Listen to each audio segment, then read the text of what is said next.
Everyone. Wonderful. Okay. Glad you can hear. So thank you so much for joining me today. I have some fun, exciting news to share with you. And before I get to that, I wanted to let you know what we're going to talk about today.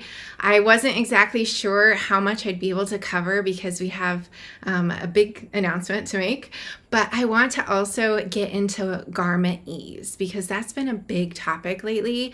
And that's what my online course is about, which I've been working on for the last year. So I wanted to tackle some of the questions that I got. So stick around for that. We also have a poll that's going to be happening, and I'll get to that poll in a little bit here. So I would love to hear your feedback in this poll, and there's going to be a survey link. And before you leave, make sure you fill out that survey just for your own your own opinion, really. So it's so wonderful to see so many people all over the world. Oklahoma, I know Quebec and Maryland, Oregon. Thank you so much for taking the time to join me. I'm really excited for this. So let's get into the big news. Are you ready? A lot of you know that I've published the fitting book last year, and for one, I wanted to say thank you. So many people have ordered the book. It's been on the the bestseller list since it released on the sewing books and fashion design. And most of the time it's been in the top 25 on that bestsellers list. So thank you so much for all of your support and getting the word out to help the community because, fitting is such a big issue, and I really want to help this community in regards to fitting, especially. So thank you for that. And I wanted to get into this special announcement. So about 2 years ago, I first had the moulage course, which and after I taught the moulage course a couple times, I started creating content for the next online course. And what I found was a lot of people were struggling with garment ease, and fittings and fitting issues often have to relate to the wrong garment ease. And so this is a really hard topic to discuss and to teach as well. So I went through this topic a little bit more in depth and also wanted to target the topic of why somebody sews something and never ends up wearing it. And I found for the main top 3 reasons is number 1, due to incorrect garment ease. Number 2, due to incorrect fabrics for the silhouettes or the styles, and in relation also to garment ease there. And then number 3, because the silhouettes and the styles did not always reflect the person or the body type that they were made for. So those were kind of the main 3 reasons why somebody sews something, but it just hangs in that closet and you never end up wearing it, which, it's so much work to sew something, and then if you don't love it, then it's not fun, right? So that was kind of the topic of this course that I've been working on. And as I was getting into it, I wanted to tackle the garment ease first. And the garment ease is such a huge topic, and I've struggled so much with teaching it because it's years and years and years of knowledge that has to come out, right? And I have to get it out in a way that's easily understood.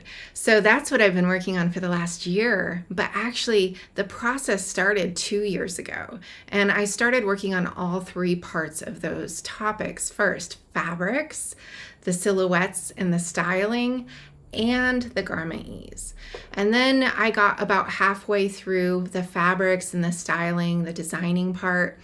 And then I got into the garment ease, and I got about halfway through that, and I realized, this is a way bigger topic than I anticipated to teach.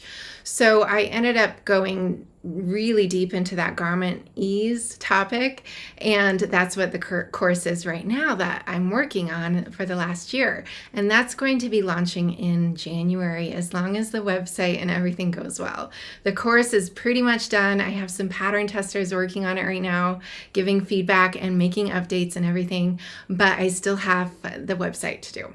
So that's that. But the big news isn't here yet. I'm still getting there. So the big news is that the other part with the designing of the silhouettes, what works for your body type, what are wonderful design details, part of that project that I started was to actually commission 4 different artists all across the world, all in different countries. So there were 4 artists plus myself, 5 of us. And I wanted to create some sort of a library of sketches that people could mix and match different parts of the garment. And in my head, I thought of it like a toolbox, like a library or a toolbox where you could take the necklines and you have all the necklines options, and then all of the sleeve options and all the different silhouettes of tops and dresses and skirts and pants and all of those things. Then you have pocket details and other types of notions and how to sketch ruffles and all of these things. And so I commissioned these artists to create this library for me. And this entire library is basically like a sketchbook that you mix and match and you design with your own styles. And so this is what I've been working on for the last 2 years, and creating it and curating it and making tons of updates along the way. And I just decided about 2-3 weeks ago, because it's coming along so well, that I'm going to publish another book. So that's my big news. And this is my book. So it's going to be a fashion design sketch book, basically, but you use it as a tool to design, and you can mix and match and pull your own sketches to create your styles. So that's my big news. And after this book, the fitting book, if you followed along with that journey, you know that was such a hard challenge for me. So I really told myself, oh, I'm never going to do this again. But yeah, I guess people change their minds. So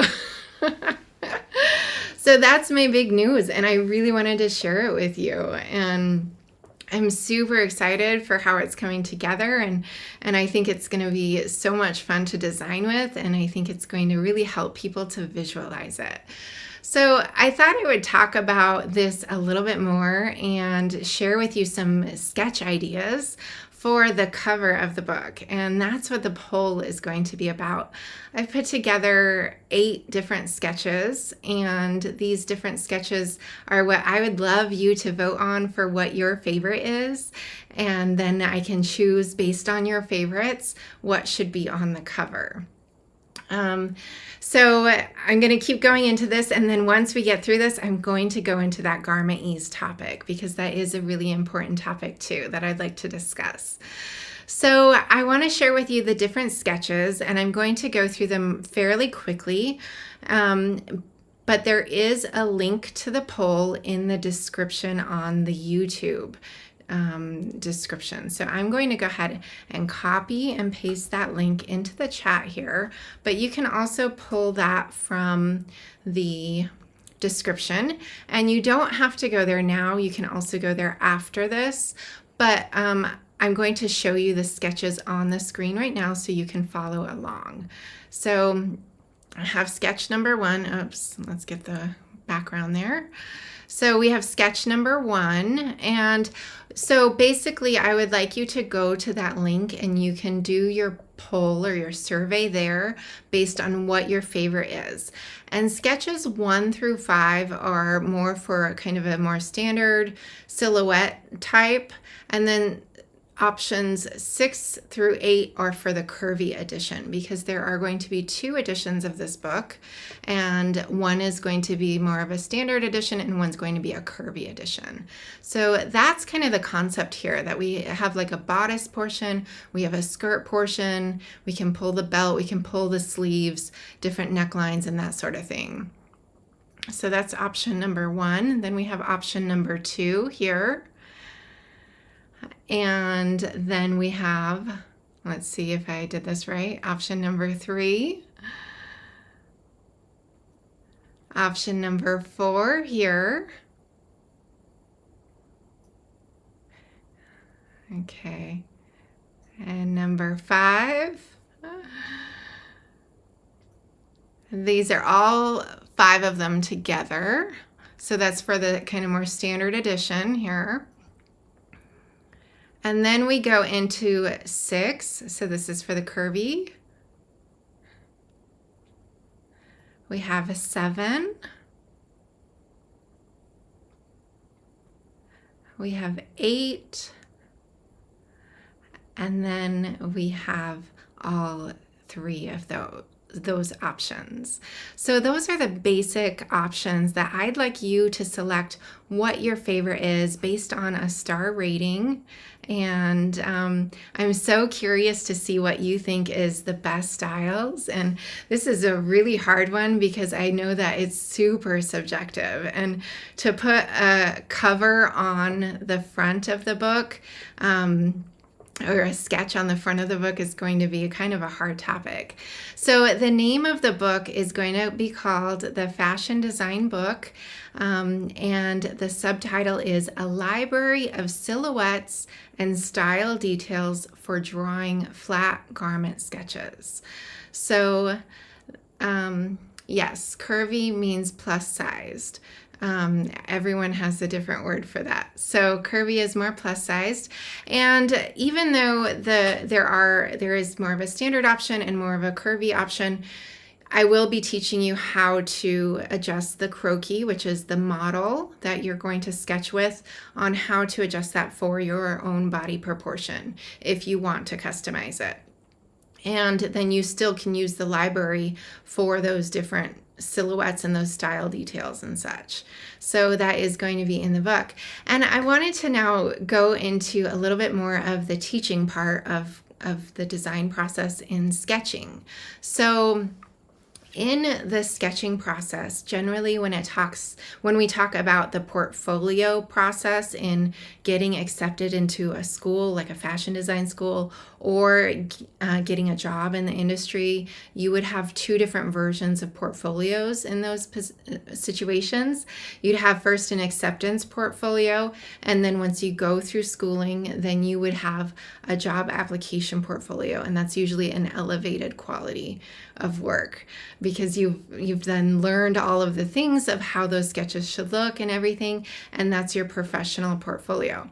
So we also use this as far as hobbyists or sewists who need to visualize those designs, because this is such an integral part into the creating process. And for me, I was really not good at drawing before I went to fashion design school. I went to the Fashion Institute of Technology in New York City, and I went to the fashion design program, which at the time I didn't know there were other programs to even apply to, but I applied at the Fashion Institute, and at that time it was so difficult to find anything about how to sketch. You know, we didn't have the internet so readily available. Even at the library, I couldn't find books about sketching and that kind of thing. So I really had to just go with what I thought was the best. And so I did that, and I got accepted somehow, but it was super competitive to get into these schools, and they don't accept everyone. And so I really wanted to create this library as kind of a tool for aspiring designers and for the home sewist to really visualize that design before you create it. So in that portfolio that I was talking about, you have 2 different sketches usually. You have a fashion illustration, which is a figure sketch, and usually the figure is doing some sort of in vogue pose and or fashion walking down the runway type of pose. We all know those. Those are fashion illustrations on a figure. Then we have what's called a flat sketch. And a flat sketch is more 2-dimensional. It's not quite as 3-dimensional as far as the color renderings go. And the biggest difference between the 2 is a fashion illustration sketch is really elongated. It's really stretched out. So we might have what's called a 9 to a 10 head croquis, and a croquis is a model. It's a French word for a model, or a sketch, I think, maybe. I don't know the direct translation. I think somebody's here. Sophie, you speak French, I think. You can help us. So the direct translation, a croquis is like a model that you're using as a basic figure. And that for a fashion sketch is really long. And it's called different heads because it's based on the height of the head. So you might have 9 heads or 10 heads. A normal person is usually between 7 to 8 heads tall. So it's really stretched out for these fashion figures, and it doesn't give you a full analysis of how that garment's going to look for the end result. So that's why I really love to start with the flat sketching first, because it gets that proportion right. On flat sketches, the croquis that we use is usually between 7 to 8 heads tall. And the reason why we do that is because we have to create, for one, a sewing pattern, and that sewing pattern has to be proportional to the body. And it has to be proportional to the sketch. So if we're doing a sketch that's a flat sketch that's super long, you're going to have all this space to add extra pockets and add extra design things.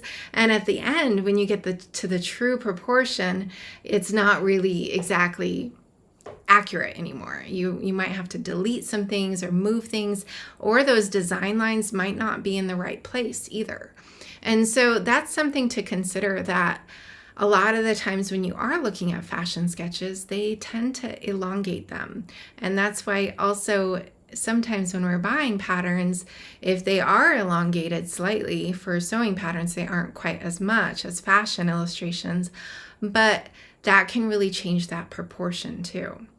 So I think drawing a flat sketch will really give you a really great way to start that visualization process. And to get back to my story of me not being a great artist and actually trying to go to school because I wanted to learn more about sketching, I was really strong in sewing. I was really strong in workmanship and construction and understanding the fabrics. My first job at the age of 16 was in the fabric store. So I knew more the technical part, but the design part is what I was struggling in. And I just know that this kind of tool would help so many people. And whether it's the hobbyist or the aspiring designer, I think all of those people will really benefit from this. And that's why I decided to publish the book.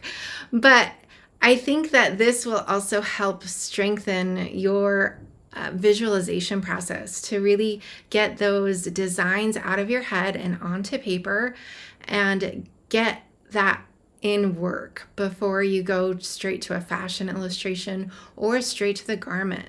A lot of us who don't like to draw or maybe aren't good at drawing, you kind of skip that sketching part. And I think that's a part that once you get better and you have practice, it does become easier. And it's something that I never skip anymore.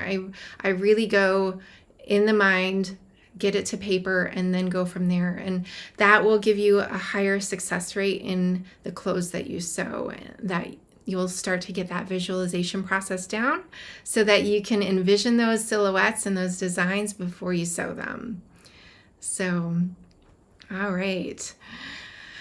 Wonderful. Just checking the chat, make sure I didn't miss anything. Is it just for sketching out designs, or does it also show you how to draft the pattern? So the book is only a sketching. It's getting those designs out of your head as that first step.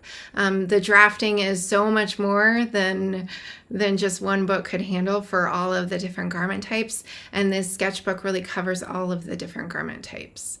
So yeah. All right. Let's see. Do you need to know how to sketch? No, and that's what this process is actually doing. I'm creating a whole bunch of videos that are going to be like a mini course for the sketching process of this book. So just like the fitting book has QR codes to all of the fitting correction videos, it's going to be that same exact concept. And at the beginning of each chapter, there's going to be like a tutorial video that you just scan and you watch the video, and then you kind of learn through that process. And yeah, so it's like a course, but it's a book.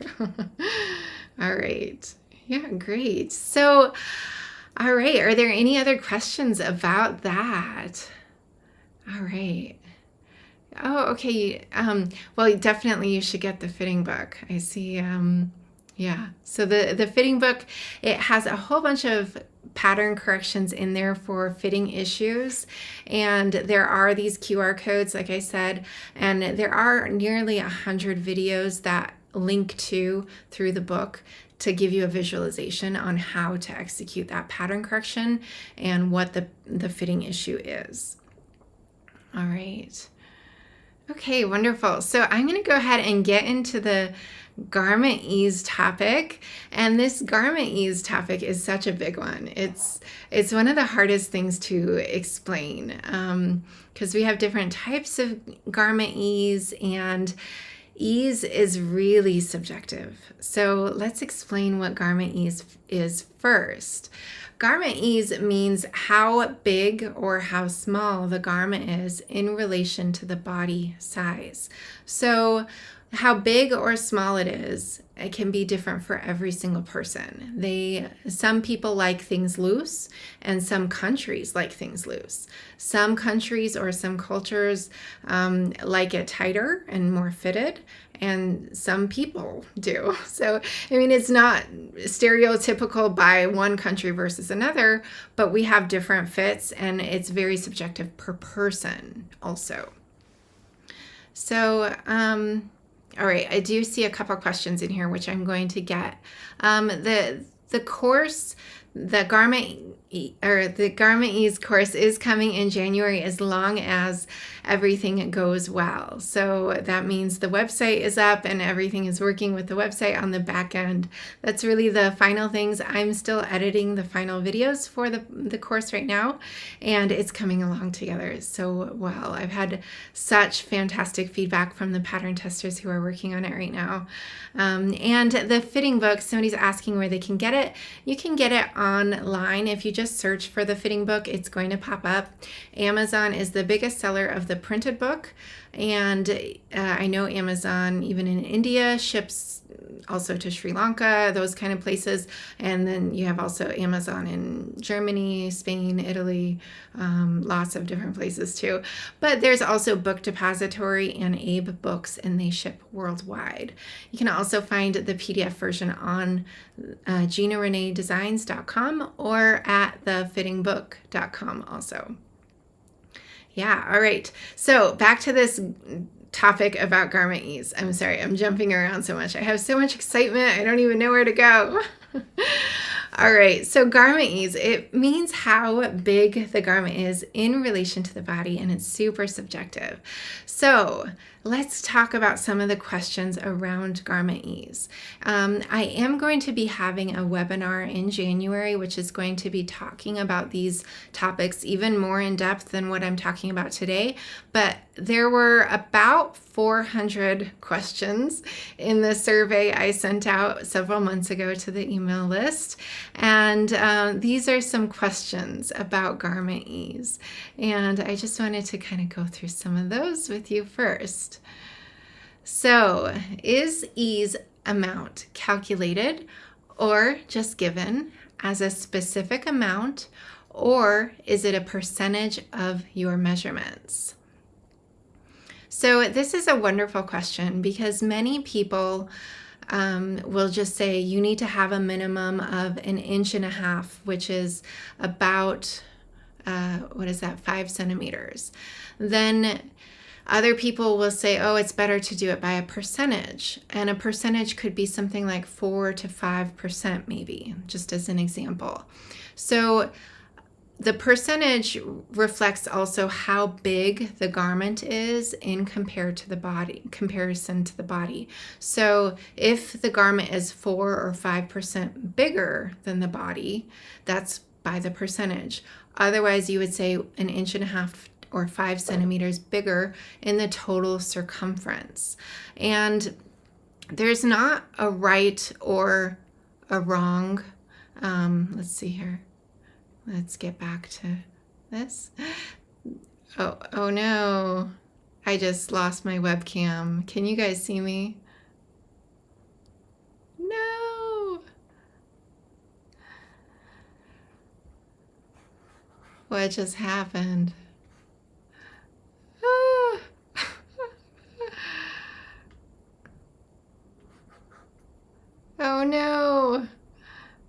Okay. Why isn't it coming on? There we go.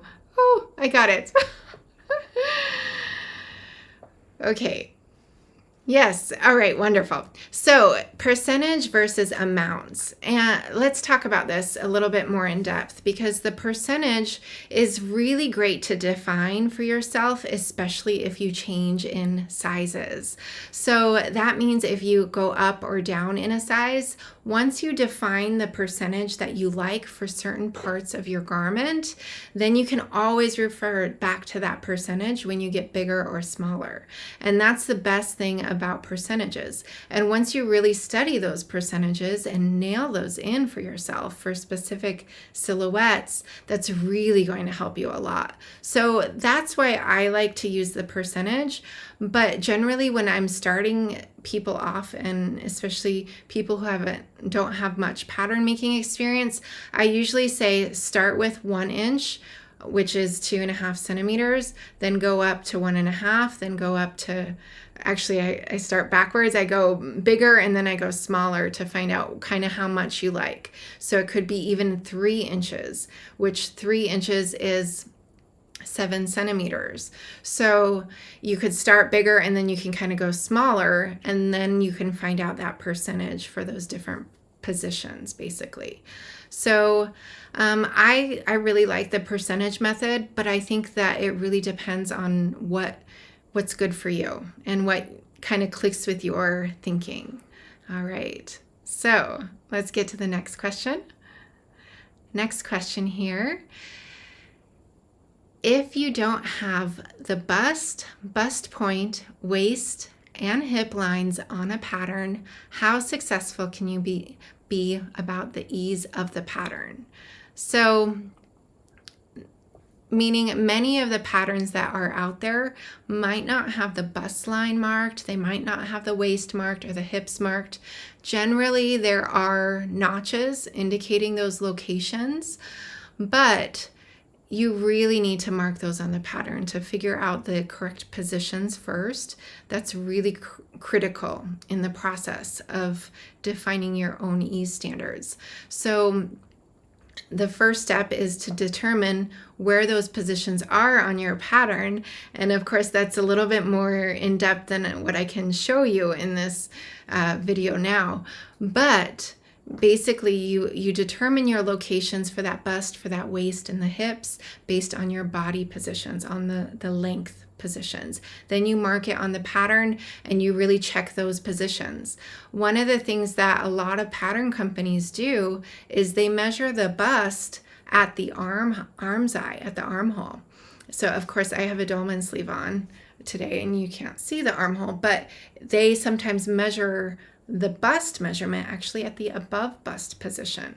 So that can be a big issue because it's not like for like. It's not measuring on your fullest part of the bust and comparing that to the pattern measurements. So it's critical to not only mark those positions of the bust, the apex, the waist, and the hips on the pattern, but it's also very, very critical that you are measuring the same position on your body.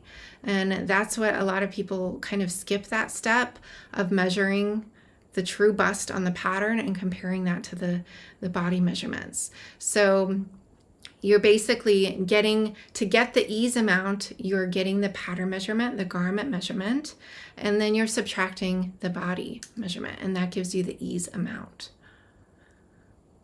Okay, let's go to the next question.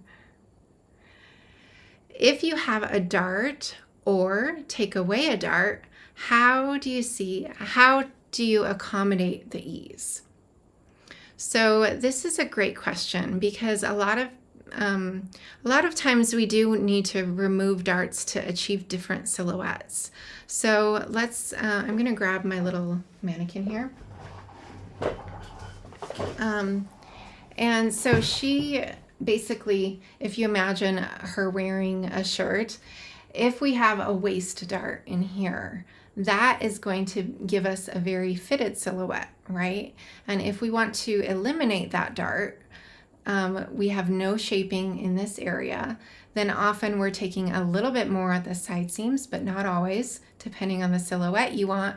But as soon as you take away those darts, we get more ease. So we need to consider that in those measurements. And oftentimes that dart of the waist positioning especially gives us that silhouette. So it gives us kind of a more fitted silhouette, or it can give us a really boxy silhouette if we don't have one at all. So that would be kind of in relation to the waist darts. Now, if you wanted to eliminate, let's say, a side dart coming from the side seam to the apex area, if you wanted to eliminate this, you would have to slash and spread and close different areas usually to eliminate it properly, or you shift it into a design line. And it really depends on the type of silhouette that you want of whether or not you would actually do that.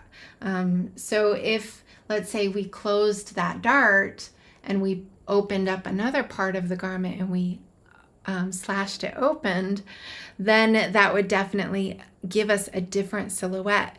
And in that case, that's the design ease that would generally be affected.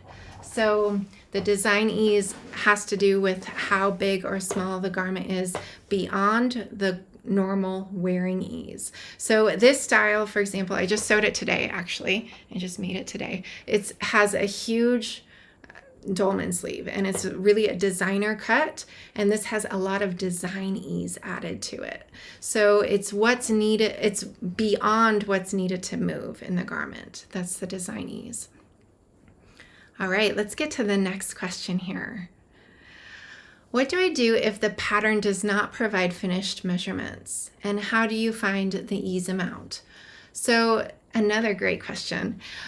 The best thing to do here is, once again, measuring that pattern. So I, as a pattern maker, never take, even if it says the finished garment measurements on the pattern, I would always measure the pattern first. I would never take it for what it is, because for one, that bust position could be in a totally different position than how I measure, or it could just be in a different ways of measuring. And that's why I recommend that you should, use your own way of measuring the pattern, and you should definitely check that before deciding on the size that you choose. And you can also determine many pattern corrections before you even sew up that garment, just based on those measurements. So I highly recommend measuring the pattern, even if those finished garment measurements are there. And once again, you take the pattern measurements and then you subtract those body measurements, and you end up with the ease amount. All right. Is it possible to only add or change ease on a pattern in certain areas and not others without distortion? For example, you might want more ease in the waist and high hip and none through the thigh.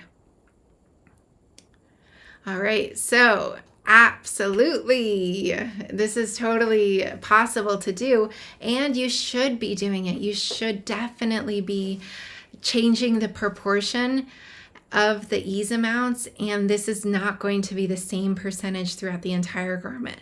And that's why it makes this topic so difficult to teach, because you might have, let's say, a negative 4% up here for a knit top on a cross front area, but then you might have a positive amount on the waist. And so it's not like you can just have a bigger or smaller garment based on the body measurements, because we need more ease in areas that we move the most. And in those areas, it's going to be a different proportion for sure. So yeah, those are all the questions that I'm going to get to today. I thought I'd keep it a little bit shorter and sweeter so that my voice doesn't go. I usually have vocal cord going after about 40-45 minutes. So I really love this topic, and I love teaching this topic. I have to say, garment ease has been one of the biggest challenging topics to discuss, to explain and come up with really new teaching methods for it. But I think it's really going to help so many people. And I hope that some of these questions kind of got you thinking and helped understand a little bit more about that process. I am going to be doing a webinar in January. And since you're on the email list, hopefully you are. If you're not on the email list, there is a link in the description so you can join. And then you'll also be notified when the book will be published and when that webinar is going to open up, and the course enrollment too for Mastering Garment Ease.